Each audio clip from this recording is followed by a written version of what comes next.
In this modern and dystopian world where technology is embedded in our everyday lives, from social media to now generative AI, it begs the question, what effect does it have on us? I hear stories about kids in high school nowadays who went their whole high school career with only using generative AI to write for them, and they never get the chance to develop their own writing voice. And I'm also aware of how addicting social media feeds can be, where I lose countless hours of time scrolling from video to video, and it's even been coined a new term called doom scrolling. It's pretty scary, honestly, to think that corporations can use highly advanced AI algorithms to specially craft a feed for each individual user's profile so that it leads to you wasting even more time on their platform. Ray Bradbury was an author who warned us about effects like these that technology could have on us. Ray Bradbury, the mastermind behind works like Fahrenheit 451, wasn't just a sci-fi writer. He was a prophet who foretold the effects of technology's dark side, and it makes him the perfect author to cross into the field of digital ethics, which is a field that explores the moral and ethical implications of digital technologies, including how they influence human behavior and societal trends. It studies the question of what individuals, organizations, and society ought to do in the digital realm rather than what they can do. In this video essay, I will explain the dehumanizing effects of technology that Bradbury wrote about and the solutions that he would offer humanity in the field of digital ethics.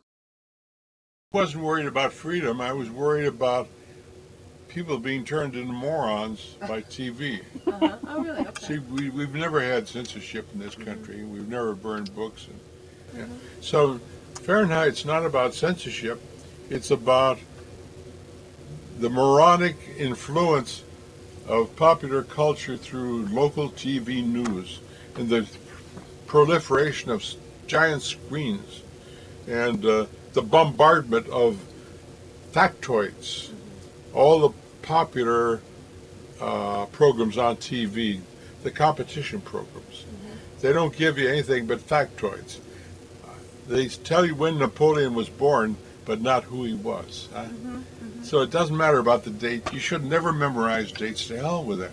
So we've moved into this period of history that I described in Fahrenheit 50 years ago. And In Fahrenheit 451, it is the job of firemen to burn books, which are outlawed by society. This society is obsessed with consumption and shallow happiness, and they could care less that books are being burned. The citizens are more worried about their oversized TV parlor walls that constantly supply them with mindless entertainment. Critical thinking is vilified while all boredom is amused. Mildred, who is a wife of a fireman, is the prime example of this societal decay. She is totally addicted to these parasocial TV parlor walls, and she treats the virtual family on the screens as more real than her own life. She is constantly engaged in empty entertainment and parasocial relationships. You saw it, didn't you? I gave all the right answers. Wasn't it wonderful? I could have been an actress, don't you think so? It's surprising how accurate Ray Bradbury was in predicting our current social media trends, and the warnings of Fahrenheit 451 seem to carry even more weight than at the time it was published. Although in one interview, he called the internet distracting and a scam perpetrated by computer companies, me personally, I'm not quite as extreme as Ray Bradbury when it comes to opposing technology. I'm actually quite optimistic that technology will empower the individual in the future. An example of this already is how widespread internet broadcasting has led to more people tuning into their favorite content creator rather than watching mainstream media.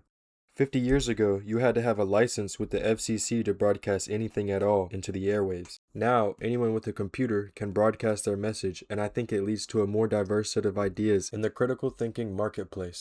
Still, Ray Bradbury's message is very important to our society and myself. I'm constantly having to remind myself to be more productive in my everyday life and to be more mindful of the quality and amount of content that I'm consuming. If Ray Bradbury were here today, he would remind us of the importance of reading and writing, and he would totally oppose using ChatGPT to save yourself from the discomfort of critical thinking.